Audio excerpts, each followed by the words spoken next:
probably for political reasons. Congressman Gowdy of South Carolina joins us now. Congressman, thanks for coming on. Yes, sir. Thank you. So I don't really know what the purpose of all these statements from members of the committee are on both sides. I'm paying close attention. I'm totally confused. So can you just give us a quick summation of what we know for certain about spying on American citizens, including the Trump campaign? Well, what we know is that if there is an evidentiary basis for the president's tweet, it has not been shared with the public. So we'll get that out of the way. The allegation was very specific. President Obama wiretapped Trump Tower. Yes. There's not an evidentiary basis for that. Where it gets a little more complicated is there are surveillance methodologies that allow the collection of, hypothetically, foreign-to-foreign communications. And to the extent that U.S. citizens are mentioned or collected in that, in those surveillance programs, they're masked.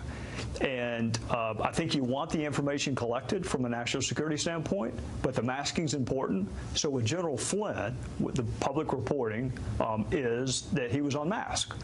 All right, that's not only a breach of protocol, that's a violation of the law. That's the felonious dissemination of classified material. What Chairman Nunes' point is, I want to know whether or not other people have been unmasked, even though you don't know about it publicly yet. Interesting, but it would be known in the intelligence community.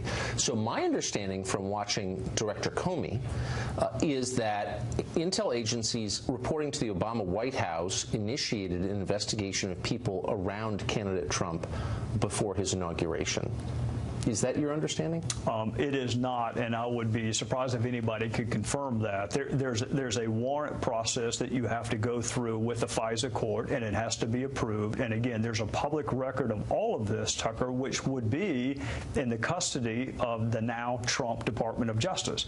So if there were an evidentiary basis for that, it's pretty easy to lay that out. There's a paper trail. Why would Director Comey be willing to reveal the existence of some investigations but not comment on others? That was really surprising to me. If you remember what he said, he sought special dispensation from the Department of Justice to confirm not just a counterintelligence investigation, one that may manifest itself with criminality. But yet when I asked him about the leaks, he said he could not confirm that there was an investigation. I think they're both of national interest. One happens to be a felony. So I was a little surprised and a little disappointed that he can't at least tell us we are investigating the felonious dissemination of classified material.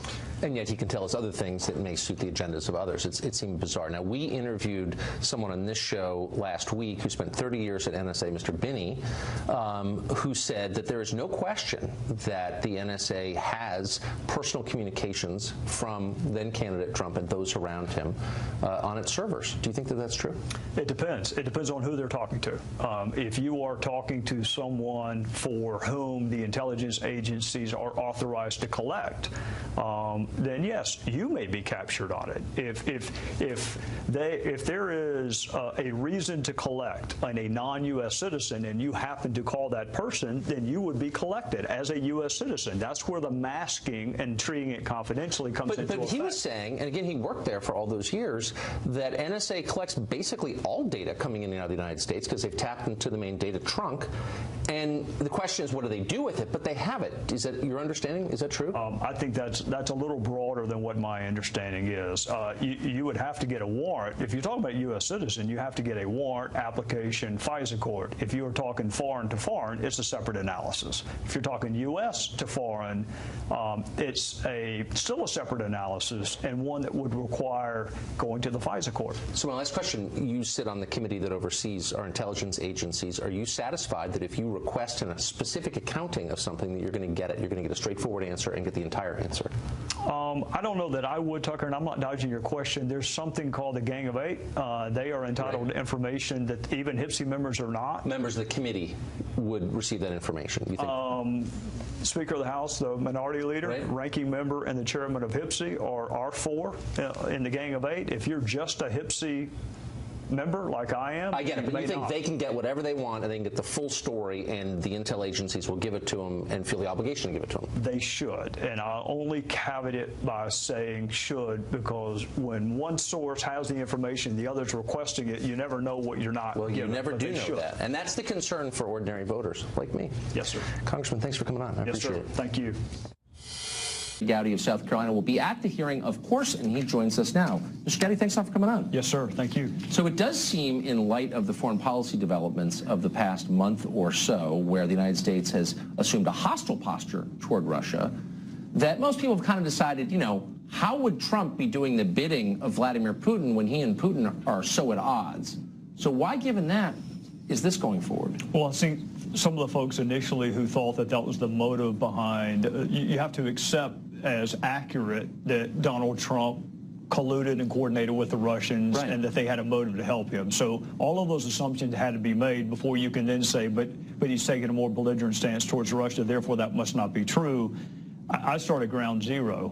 What happened in 2016, whether it was Russia or another foreign actor, did they try to interfere with our election? What was our response in 2016? Not 2 months ago, 2016. What did we know? What did we do about it?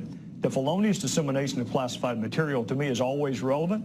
Whether it's in the headlines or not, it's always important, and the issue of unmasking is important. But it does seem like, look, in a world where there's only so much time and so many priorities, in a Congress where, you know, we didn't get a wall passed, Obamacare has not been repealed or replaced, where there are a lot of priorities that the president ran on remain unfulfilled, for the Republicans in the body to pursue it as basically a fever dream from CNN seems a little weird.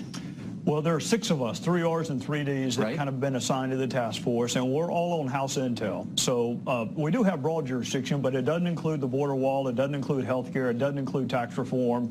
We're just intelligence. So whether it's North Korea, whether it's human trafficking in South America, right, it's what we're supposed to do, and providing oversight over the intelligence community is part of it. So the Intel Committee has a robust jurisdiction, but this is part of it. No other committees of Congress, to my knowledge, are holding hearings, not on the House side. And quite frankly, Tucker, we have time. Those of us that are on Intel, we can't talk about we can't talk about North Korea. We can't talk about other things that we are investigating.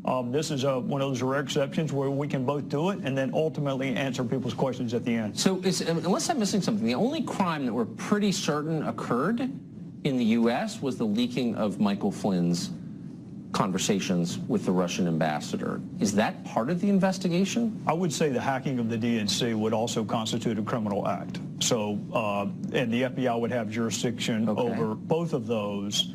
But I don't think Congress is well equipped to investigate crime. In fact, I know we're not. So the constitutional injury or things that are of significant public interest, there is a role for Congress to play. We're dreadful at investigating crime, and we should not attempt to do so. Which is why you don't hear me alleging that people committed crimes. There is a constitutional It hasn't stopped some of your colleagues, I notice. It doesn't, and that disappoints me because I think you ought to wait until all of the evidence is in and then ask the jury to draw whatever conclusion you want. But we only have one reputation, and it is so easy to accuse someone of a criminal act. And we do it, unfortunately, in modern-day culture a lot. It's just unfair to the individual, no matter who's doing it. I totally agree. Are you confident that Director Comey is stable and trustworthy? I am. I have a rich and provocative history with Director Comey, dating back to 2016. I prefer to talk to him privately than in public because, in fairness to him, he can't answer most of my questions in a public Well, he said that hasn't stopped him from making all kinds of provocative public statements and then not explaining them. I have a rich and provocative history with him. We've agreed on some matters. We've not agreed on some matters. Whether I like it or not, he's a foundational witness. In fact, he touches all 4 tranches of our investigation, and he may be the only witness that does touch everything from felonious dissemination all the way back to when did the Bureau initiate their investigation. So he's foundational. It's not fair to ask him questions in public where I know he cannot answer them. Yes. And then from him, we'll develop other witness leads and documents that we need. I'd like to ask him a few questions in public, but I don't think he's coming on. You should have him on your show. I don't think you he's just got to tell him which hour you're on because it's switched. We'll try. All Congressman Gowdy, great to see you tonight. Thank you for that. Yes, sir, you too.